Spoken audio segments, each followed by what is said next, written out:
You are listening to the Horse Radio Network, part of the Equine Network family. What a beautiful day for horses in the morning. You are listening to the #1 horse podcast in the world. Here is your entertaining look at the horse world and the people in it.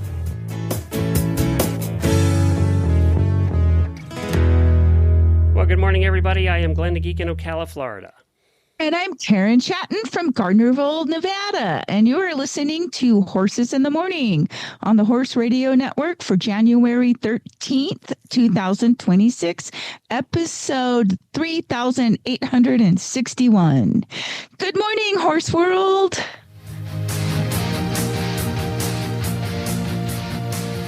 When your start time's on Saturday and your finish time's on Sunday, and it doesn't get much better than best conditioned, and completing the challenge is the challenge, you're an endurance rider.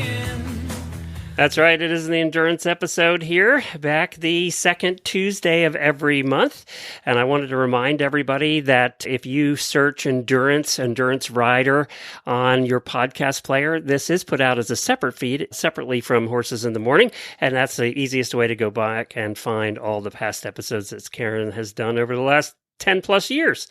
So if you want to go back and take a listen, you can do that as well. Good morning, Karen. Good morning. And I think it's like 13 years. I said 10 plus because I can never remember. I know. It's like, how did it get to be so long? It's crazy. It is. Well, you're in the middle of winter out there, and actually all the endurance riders have come my direction. They're mostly in Ocala here, right near me. They actually. are. Yeah. I know. Yes. Some of them live in my neighborhood because we are right beside the Gothi Forest, which is where most of them train in the winter. But there's like 50 miles of trails through the forest there. So they're training there and doing their thing. But tell us who's coming up on the show today. Well, today we have a couple of really fun guests. We have April, who is putting on a new rider clinic in Ocala, Florida next weekend.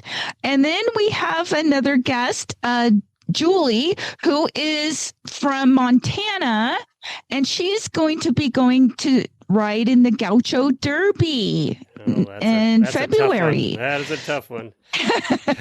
So much adventure coming up, and so we're looking forward to talking with both of them, as well as Kristen from the Distance Depot. You know, we've covered the Mongol Derby more than the Gaucho Derby, run by the same organization, and it's so much different than the Mongol Derby because, and I think it's tougher actually. Just the way they run it, we'll find out about that. But I am looking forward to hearing from her and what kind of preparation she's doing to get ready for it. So that you have a note here, and I know you're very excited about this. You got a new 360 camera. I know that a lot of the YouTubers are using those now. Yeah, I did. And it's like, it is so cool. The technology has come so far because, you know, most of us will pull out our cell phones and take, you know, photos or videos when we're riding, but you don't really want to risk your cell phone. Yeah, it's so easy. I know a lot of people have GoPros too that they attach to their helmet or their vest or something. Yeah, but like these cameras, you know, I ordered, it's a kit. It comes in like a package. I got it from Costco, and it was a really good deal. It was on sale, and it comes with an invisible selfie stick. So when you're holding the camera, it's recording 360 degrees, and the selfie stick itself is invisible, so you don't see that. So it's like really cool. It almost looks kind of in some ways like a drone or something, but it's so neat because you can you can extend the stick out or hold it closer, whatever. But it's just so cool, all the stuff it can record. And it's improved enough with the technology that it's not bouncy. So you can be riding along at a trot or canter and the video is nice and clean and smooth. So it has the stabilizers built in. It works really well? Yeah, it does. It works really good. Which And one the did you get? editing is Which one? it's the Insta 360, and I think it's version 5, I think. You need to figure out a way to mount it to the top of your horse's head on the bridle there somehow. I know. I know a lot of people put them on their helmets. They attach them to their helmets. Right. That seems, and that's the way that you see the eventers doing cross country. That's the way they do it. And the GoPros. No, I have done that in the past. I've got a couple of GoPros that are older, and of course, they didn't have the stabilizers and stuff now back they're then. so good too. They're really good now. Yeah, they're really good, but I don't like that additional weight on my helmet. And then if you put it on the top, you look like my favorite Martian. So, and if you're going through trees and stuff, you're likely to get caught. So the cool thing with the one with the invisible selfie stick, you can just kind of pull it out and you can still hold it in your hand and still hold a rein if you need to hold a rein. Like I was riding this last weekend on Jovi and he did like this major spook. Of course, because I'm walking along and videoing and nice and relaxed, and then bloop. Next thing you know, my husband was walking the dog behind me and he says, I turned my head and when I turned back, you were gone. you weren't ahead of me on the trail anymore. I'm like, I know. I don't know. It's just, it's just one of those kind of things. But what was cool is I got it on the 360-degree camera. So I got so I went through and I made a video of like 3 different angles of showing the spook that he did. And, now, of course I'm laughing at it because I stayed on, right. which was, yeah, exactly. I stayed on. Oh, Which dear. reminds me, if you hadn't stayed on, tell me about the new helmet you got. Oh, yeah. It's a mountain bike helmet. It's a Smith, and it has a built-in crash sensor. Now, is that legal to use? Or does endurance require helmets? No, Okay. only for juniors. Okay, all right. Juniors it is required. So this pairs with the Bluetooth app, and you can have anybody that wants to follow you or track you, they can get the app. And when you go live, when you connect to your helmet, it's like there's so much tech out there nowadays. I've got my heart monitor. Now I've got the helmet. I've got the Garmin. You should never get lost. Everybody's going to be able to find you easy. Exactly. So if you do come off and have a hard fall, it will send automatic message. You can have it also contact 911. I don't have mine set to do that. I have it set to just for now, contact a couple of people, and it will send a link with coordinates and to a map so they can see exactly where you are. And then presumably they'll try calling you. And if that doesn't work, then they're going to know something really is wrong. Like you fell off and, hit your head and you're unconscious or something. So it's sort of cool, and the price range is right in the same price range as any other helmet with the MIPS built in. Does this have MIPS in it? Yes, it does. Okay. Yeah. I know they rate them differently than they do horse helmets, and that's why a lot of times they're not approved. Right. You have to have a horse helmet if helmets are required. I gotcha. Yeah, okay. yeah. Right. And mountain bikers, I tell you, they go faster, jump farther, Yes. and do more than I am a very conservative rider. So if I come off, it's most likely because my horse just ducked his shoulder and spun around and I kind of came off sideways. So I feel safe, wearing a mountain bike helmet. That fall down the side of the mountain is the same for mountain bikers and horse riders, though. It's just, Pretty much. Yeah. Yes. We have an extreme mountain bike course back where I ride, and those guys are nuts. They are nuts. I mean, I just hope they all have helicopter insurance. 'Cause they are nuts. I've done a little of that. I have not done it to the extent that they do it. They're just crazy. They have a death wish. They really do. Oh my gosh, they are.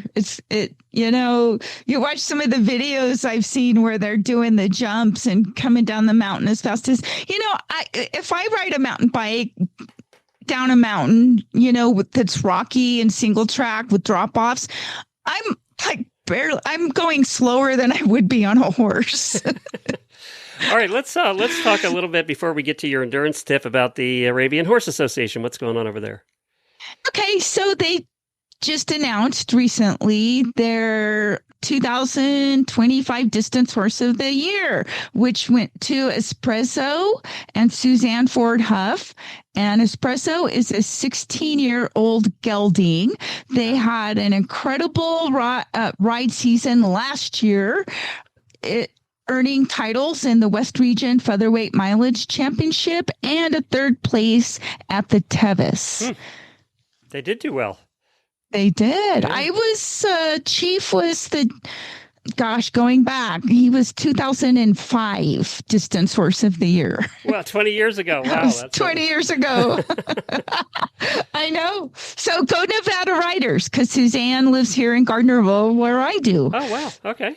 Well, congratulations, Suzanne. All right, let's do your endurance tip. And what are we talking about today? Today, we are talking about how to keep your saddle packs or any other pack or jacket from bouncing on your saddle. Okay.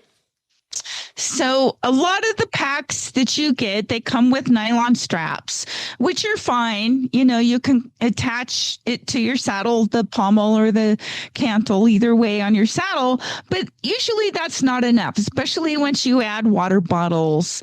So what I have found that I do, and I've been doing for, many years, is I buy bungee by the yard, or you can buy it, it might come in 3 foot or 6 foot or whatever lengths at your fabric store or online.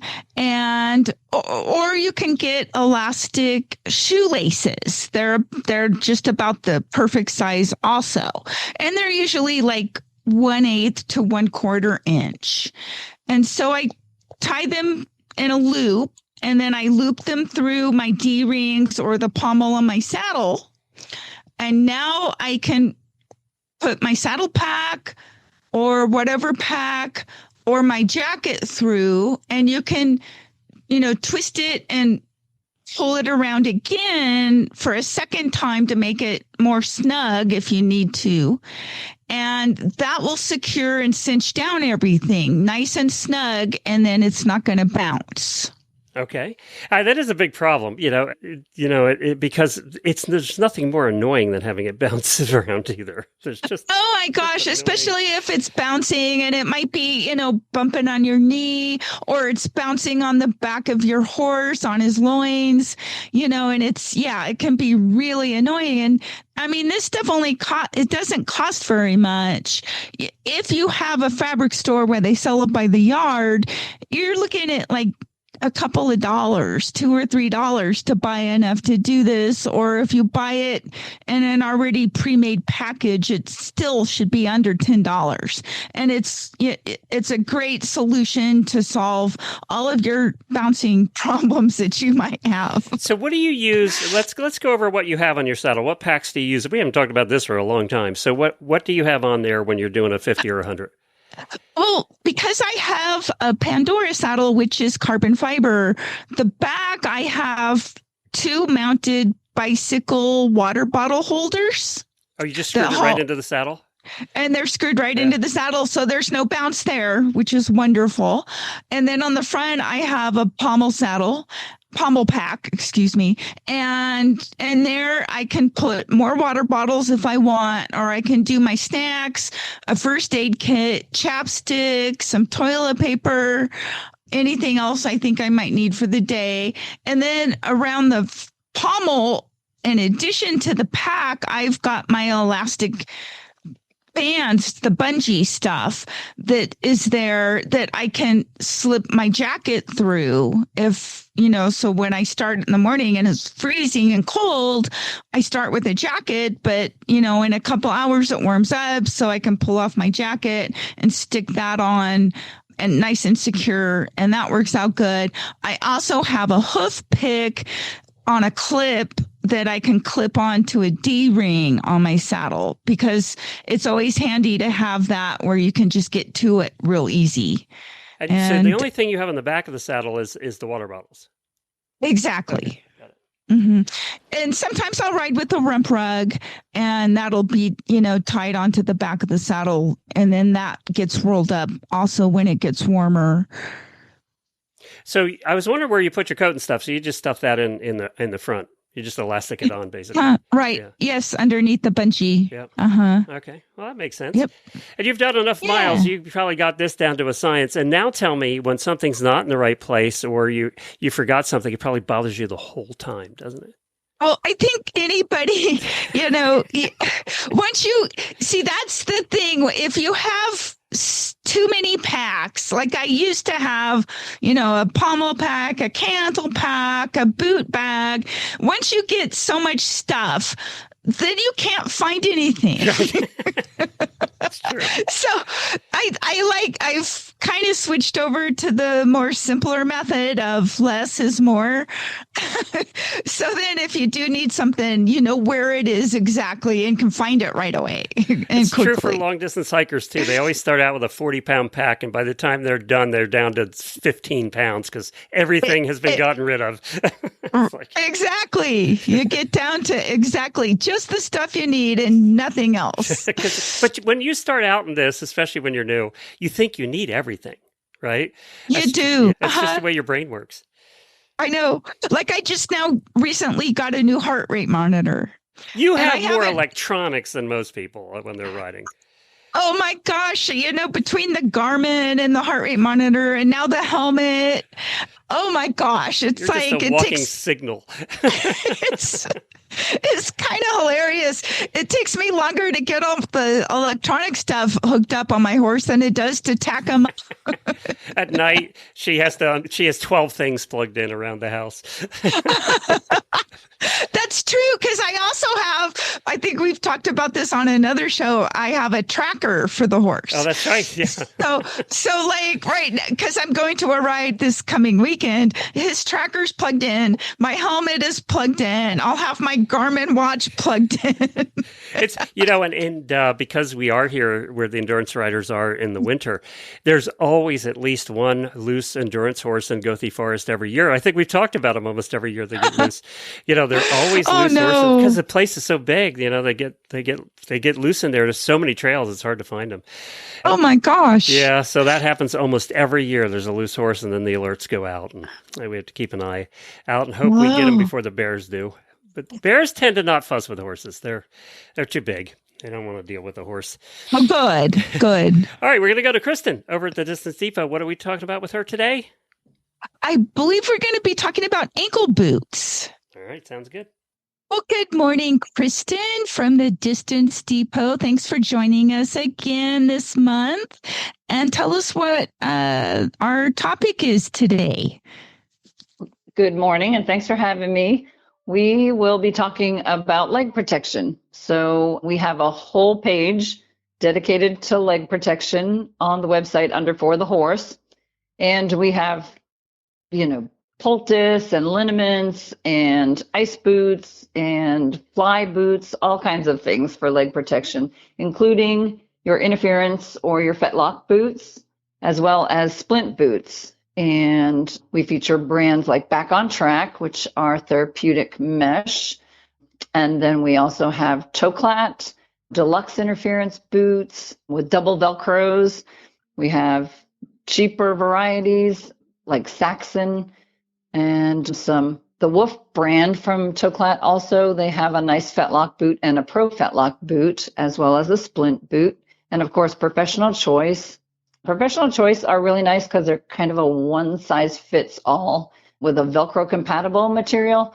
I will say, though, if you ride through a lot of prickers and brimbles, those will get stuck to that material. So that might not be a good choice if that's where you ride or you think you might run into that stuff. I love those, but they did get the little burrs on them you'd have to pick off, which was a little pesky. Yes, I Pretty camped pesky. last year on one ride where there were foxtails, and I literally threw those socks away that I was wearing because there was just no way. So I understand. I know. Yeah, but all kinds of good stuff there on that page. Standing wraps, quilted wraps. Like I said, our ice boots that we manufacture here in-house, and those are called Easy Ice Boots. So lots of good things on that page. Okay. And so where would people find these things? They can visit us at www.thedistancedepot.com and look for that page called Leg Protection under For the Horse. And I do want to just add, because I did a recent order, that the Distance Depot is so fast. If you order custom tack, like with the biothane that they make, they're so fast. You order it and you can get it in the same week. It's wonderful. They are terrific. Yeah, occasionally we have someone that calls and says, "Hey, I wonder if this, could we add this to our order?" And we say, "Oh, we already shipped it." So a lot of times that happens to us, but we do try to get it out just as quickly as possible. You do, and you do a great job. So thank you for that, Kristen. You bet. Our next guest this morning is April Lauren from Ocala, Florida, and we're going to be talking about an upcoming new rider clinic that is being held next weekend in Ocala. So welcome, April. Thanks for joining us this morning. Hi. So good to be here. We love you guys down here in Florida. So thank you for having me on and helping spread the word about this. Right. Yes, we love to spread the word about endurance riding and getting new people involved in the sport. So what inspired you and the Southeast Distance Riders Association to create this? It's a beginner-friendly introduction to competitive distance riding. What inspired you to start this and to do this new clinic? Yeah, so we have an awesome president down here in the Southeast. Her name is Chris Littlefield, and she and Carol Thompson, who many of you all may see at some of our rides here, were really wondering what is a good way to get more people aware of what distance riding is. Now, as we all know, endurance, if we get into, the definition of it, is the 50 mile and above. Well, it's not usually normal for someone to come in and do a 50-mile ride right out the gate. And to be honest, so many horses are not even fit for a 10-mile loop. So we said, how can we really make this engaging and accessible? And that's exactly where the idea of the clinic was born. So it'll be just a quick, 5-mile loop, and the clinic about, kind of what you can expect in a day of distance riding as a whole. Okay, so who is this event mainly designed for? Yeah, so this is perfect for riders who are just like endurance curious. So trail riders, fox hunters, dressage riders, eventers, or just really anyone who loves conditioning or spending time outside with their horses. I think there's nothing wrong with just doing ring work, but we all know as distance riders that there's this new level of bond that we reach with our horses when we become dependent on each other out there. And some people don't even know that bond is missing until they get out on a trail with their horse. So we think this would be perfect for those people that have had a taste of being out on trail and then maybe want to explore how to go further in this. Okay, so can anybody attend with or without a horse? Yes. Well, we have the ridden part. So it does include a 5-mile loop that is ridden.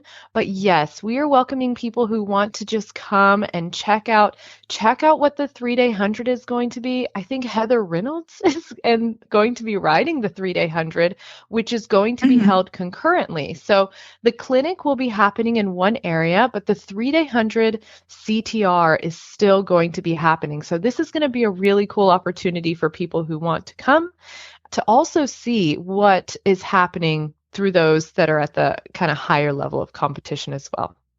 Okay. Can you walk us through the day's schedule and what the participants can expect? Yep, absolutely. So they're going to get in right around 9:30 or 9 o'clock a.m. I'll be there probably a heck of a lot earlier than that. We'll get you parked, and all the riders are organized into groups. So we'll have parking for, let's say, Group A. They'll all be together.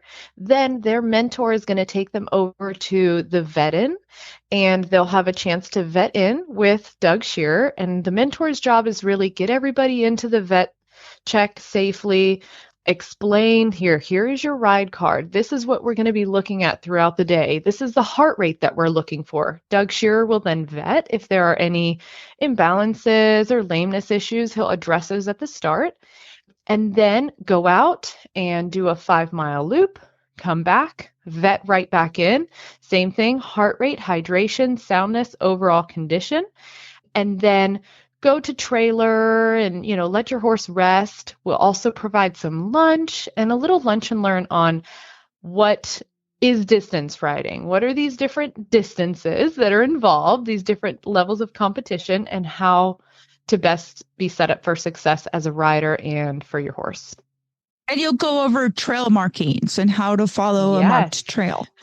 Yes, we've already started to have some humor if you go into the event itself about like, all right, guys, this is where the event is. So as we get closer to the event itself, I think we're going to use, which we're all familiar with, like orange markers when you pull in with your trailer, and you're going to go, follow this with your trailer. And then once out on trail, you're going to be following orange markers on your right-hand side. And we'll also discuss what turn markers look like, what turn ribbons might look like as well. So, yeah. Okay, perfect. It sounds like it's going to be a lot of fun. And are you going to, and the weather's shaping up nice? Yes. Because it's Florida. It is Florida. Exactly. So we don't have any snow in the forecast. Oh, good. Or freezing cold. Yeah, it's a step in the right direction. But, as Glenn knows, it could change at any moment. Hey, we're supposed to get in the 20s one night this week. I mean, we're going to all die. Here. And as this, I know. And it was like 80 2 days ago. So it's crazy. The crazy stuff. But yeah, and I think what will be discussed, which is so much beyond like, okay, these are your markers and this is how to arrive, but it's really talking about how to get your horse in shape for their first ride. 10 miles, which so many intro rides do start at, is still an excessive for a first ride out on trail. And what I'm noticing about the people that are signing up now, these are very new, right? Like they maybe have gone on a walk trail ride, but they're ring horses, and 10 miles would be a lot for them. So 5 miles feels like, okay, this is what we've done, but hey, heads up. When you go home, you should probably get on track to start incorporating these 5-mile rides into your regiment if you wanted to go and do an intro or an LD or things like that. Exactly, right. And so how many people are you expecting, and are you going to have mentors to guide them? Yes. So let's see. I'm looking at my list. So what's interesting, and we hope that everybody takes our heed on getting registered, is we have currently 10 people signed up that have submitted their forms for the entry. But on the event itself, it looks like we have another let's see. Yeah, we've got 10 people going and about 78 interested. So we'd really love everybody to get their registrations in. It's a very cost effective. I think we're charging like $40 if you're not a SEDRA member, but if you are a SEDRA member, then it's only $15. And we want everyone to fill out the questionnaire because it's how we assign them to the right mentor group. And so we have some amazing mentors, people who have completed TEVIS and people who are riding instructors. It's myself, Madeline O'Connor, Maya Dossett, Elaine Lemieux. So we have some really great mentors as well that are going to be, helping these people along throughout the day. Right, exactly. So that just sounds like it's going to be a really fun event. And hopefully you can be an inspiration for other ride regions so we can start doing more kind of new clinics like this and getting people interested in the sport. Absolutely. And it comes with humor, right? Like we are going to be attractive to these people if we realize like we actually do have the most fun. And I say this after growing up and showing Arabian horses and showing sport horse undersaddle and main ring and all this stuff. I promise, endurance, we have like the absolute most fun. It is the most cost-effective equestrian sport out there, period. And on top of everything, we have amazing people here. So if we just go out into our local communities and say, listen, 5-mile clinic. And if you join, you get a discount or whatever it might be.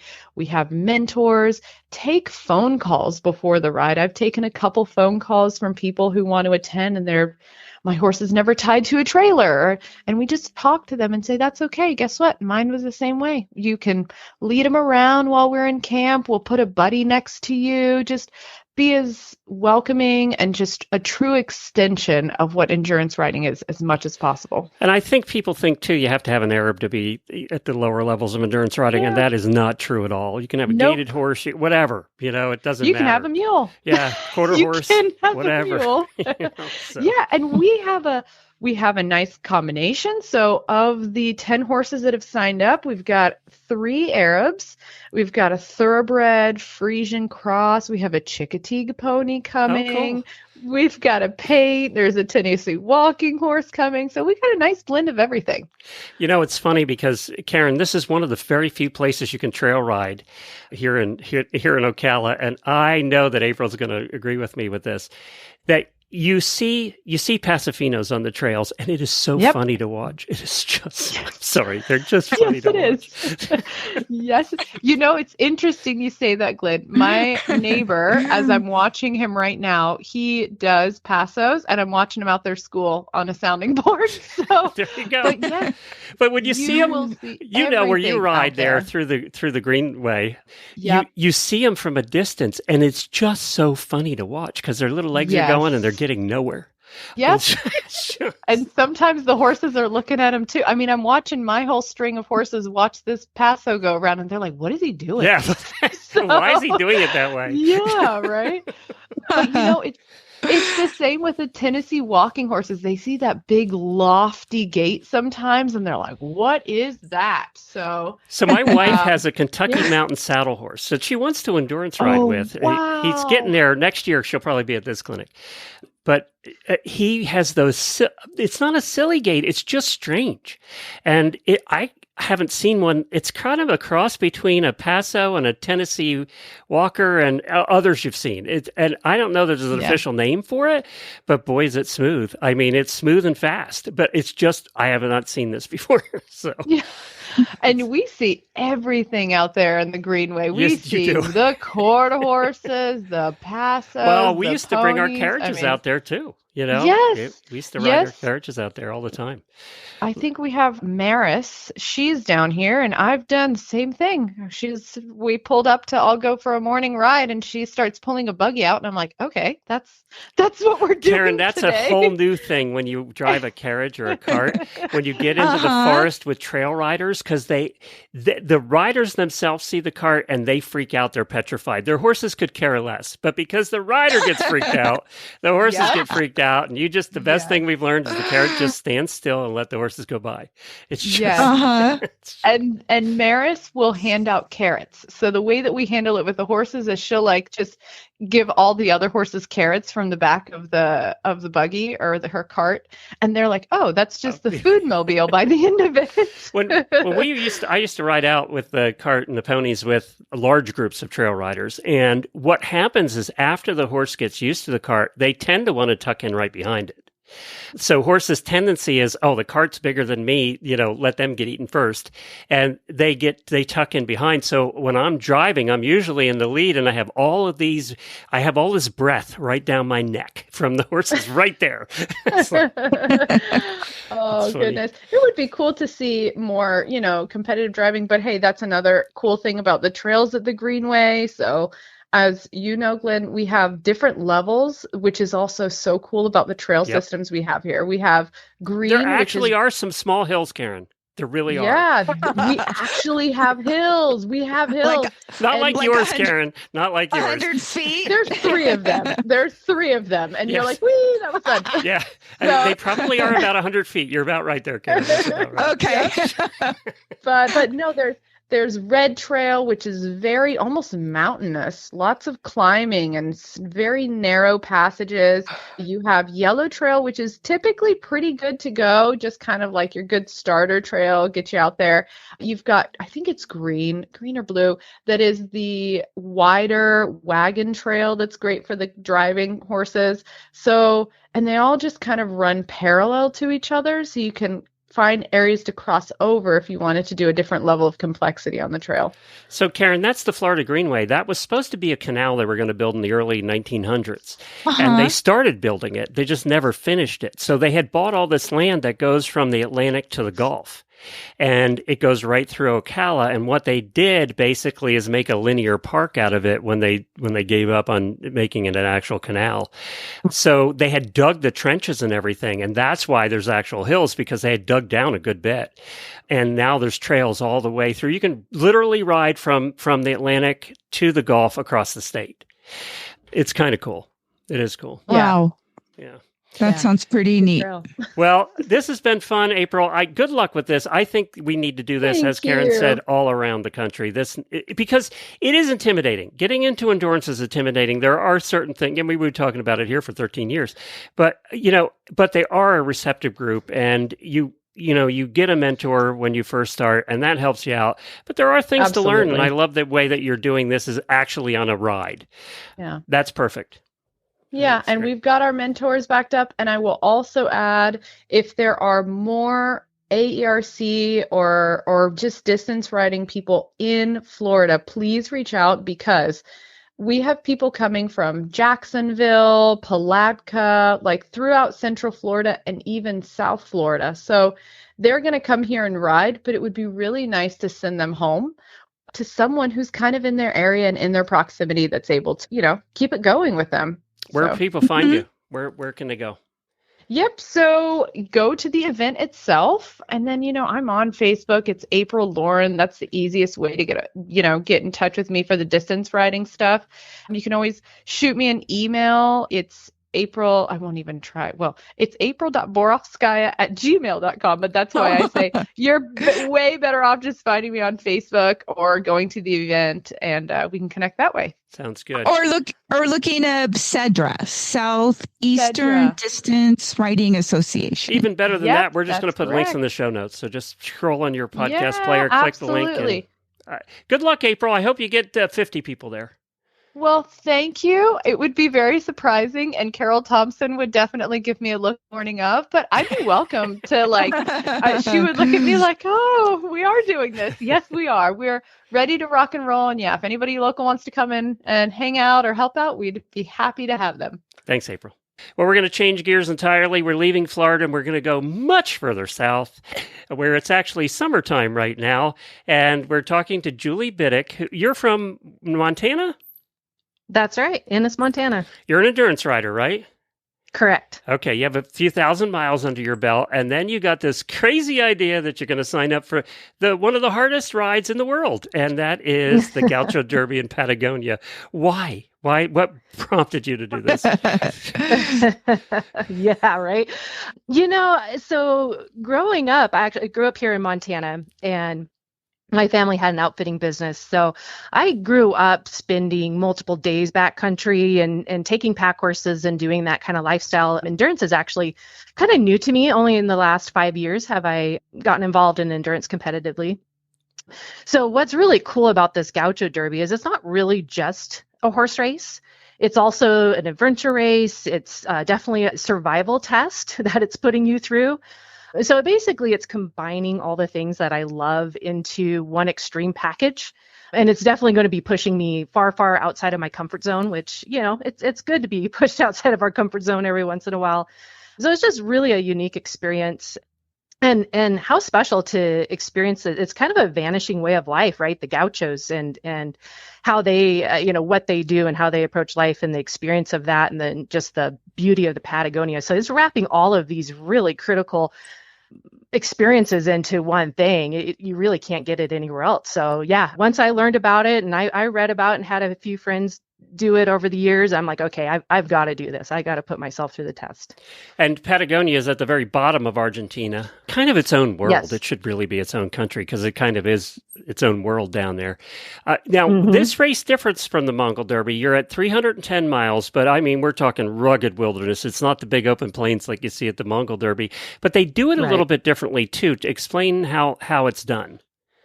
Yeah, so I know one of the main differences with this is we do have to take all of our gear with us. That's the big difference. Yeah, it is a big difference. Yeah, so they allow us 22 pounds, and that includes our saddlebag as well, along with everything that we need. I mentioned it's a survival test. So your gear, your tent, your sleeping bag, your food, the jet boil so you can prepare your food, your first aid kit.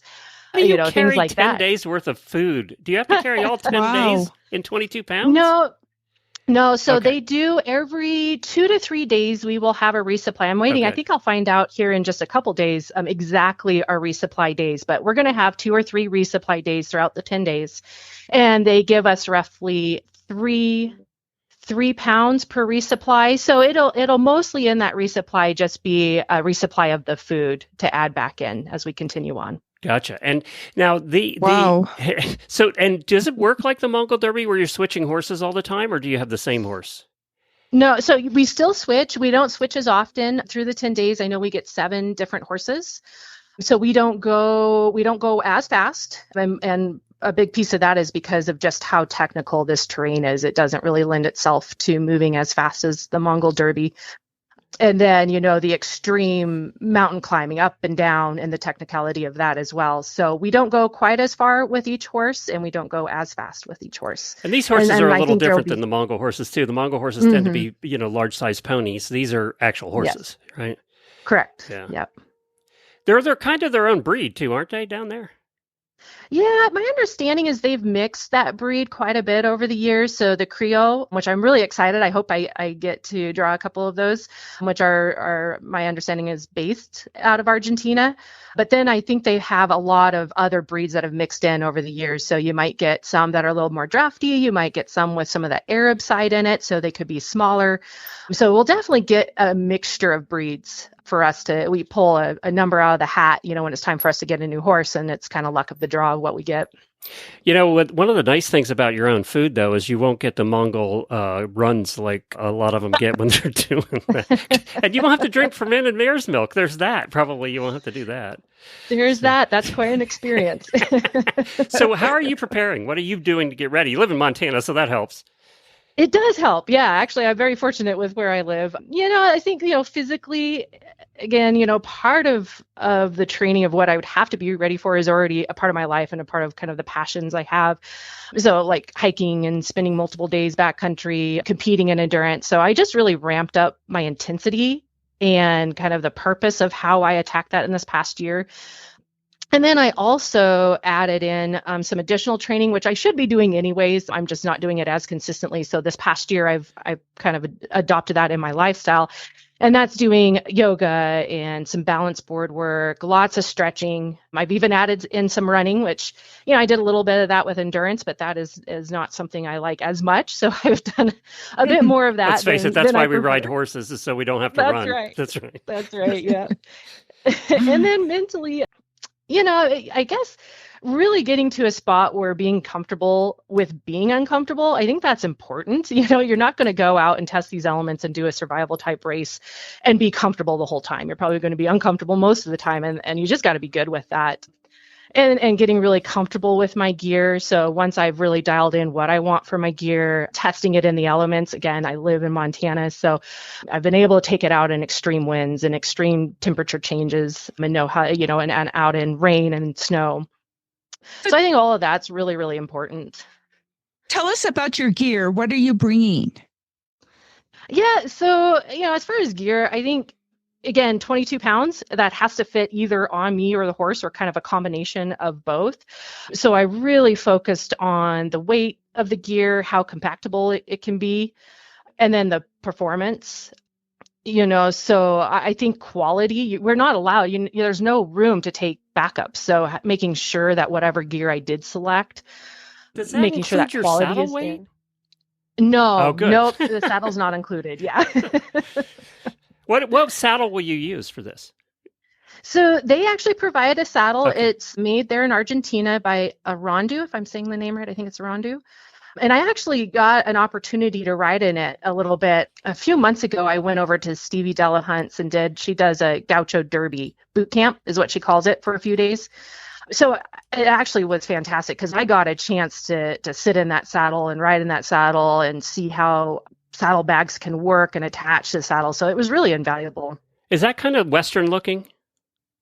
Yeah, I feel like it looks maybe closer to the Australian Outback type saddle. And one big difference that I learned after sitting in it is they ride with their feet very forward. So you're riding a lot closer to, I guess, your point, to a Western, where your feet, the stirrups go very far forward and it really sits you back kind of on your seat pocket. So someone like me that has a good hunter jumper background, and I even ride in my endurance a little more forward, it's a little bit different style. So it was nice to see that and be like, okay, like this, I need to go back to my Western days back when I was even younger. So Karen, we just watched a YouTuber that's motorcycled through Patagonia and did some of the horse stuff while she was there. And they tend to ride slunched over too. Their backs rounded and their feet are way out front. It's a completely different way of riding. Karen, you would cringe if you saw that. This is not equitation perfect, let me tell you. But then again, you're spending 10, 12 hours in the saddle. So it's a whole different ballgame that way. Have you packed your monkey butt powder? Is that going to be in the saddle? Desitin is. So Desitin is my go-to. It just performs well for me. And so, yeah, absolutely. I've made sure that is in my ride. Yeah, I bet. And your Mountain House meals, I assume there's going to be a whole bunch of dehydrated meals. Oh, yeah, absolutely. And I actually picked Heather's Choice for that. Just kind of looking at, there's so many different varieties it didn't used out to there. be. It used to be Mountain House and that was it. But right? Yeah. Yeah. Yeah, that's right. Are you excited, nervous, both? Probably both. I mean, you have to have a little bit of that jittery feeling, and that's what makes it, that's why I'm loving this. It's almost like Christmas for as a kid, right? I can't wait to get down there and start this. And so, yeah, I think all the emotions in one. I don't know what you call that, but they're all there. I know that the equestrians are very good about safety as well. And so I assume you guys are going to be all tracked and have your satellite trackers and all that stuff. Yeah, they actually provide us there with a Garmin GPS, and also the DeLorme, the little mini inReach DeLorme. Okay. So they provide us with a couple of trackers, and that's part of in their race rules is that during the day when we're moving, we have to have that on all the time. And actually, because of that, people can watch us as well. I mean, they have a spot where people can go online on the website and see how the race is progressing through the days. And do you, one other question here, Do you follow the same track, or is it kind of like the Mongol Derby where here's where you got to go for your next checkpoint to get there? Yeah, no, exactly like that. They change it. Every race is different, so they don't use the same track. And then, yeah, they give you the waypoints. You put that in your GPS, and then it's up to us as the rider to determine how we want to get there. What is the best route? Is it going up and over the mountain? Is it going around the mountain? And they also will have the topo maps to help guide us on those decisions on what makes maybe the most sense just based on looking at the map. And I have my Southern Hemisphere compass that I bought that will help kind of keep me on course, once I've decided what might be the best route to get to those different GPS waypoints, which are your vet checks. They have multiple vet checks throughout this whole event. And then I think ultimately just reading the terrain. I mean, that's just invaluable, right? You got to see what's in front of you and make those decisions sometimes on the fly. So it's not like the Mongol Derby, though, where everybody checks in at night and most of them stay in the yurts. You're on your own for that? You're camping or doing whatever? Yeah, we are. So we still need to say, okay, we're in for the night. This is where we're camping. We have just like the Mongol Derby, here's your start time and here's your stop time.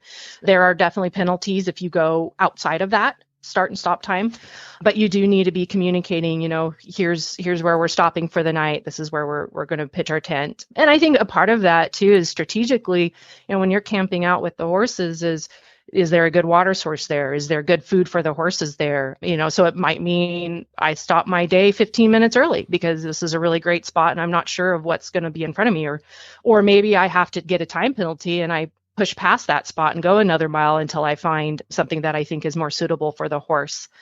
So those are all kind of strategic things that you have to figure out as you're going through this. Are they ground tied at night? How do they do it? They hobble them. They hobble them. And there are ties. So, assuming where you stop might have a place you could tie up, that could be an option. But you do have hobbles with you, and they should be all trained for the hobbles. So, yeah, I mean, these horses, when you see and a lot of them run loose, too. They're running loose until they gather them up. And, it's a completely different way of life down there. I'm excited for you. This will be fun and exciting. And one other question: have you practiced not showering for 10 days? Well, fortunately, I've done some stuff backcountry that's lasted multiple days. So yeah, I've been stinky before. Okay, I can handle that part. Because that's the part I don't think I could handle. So,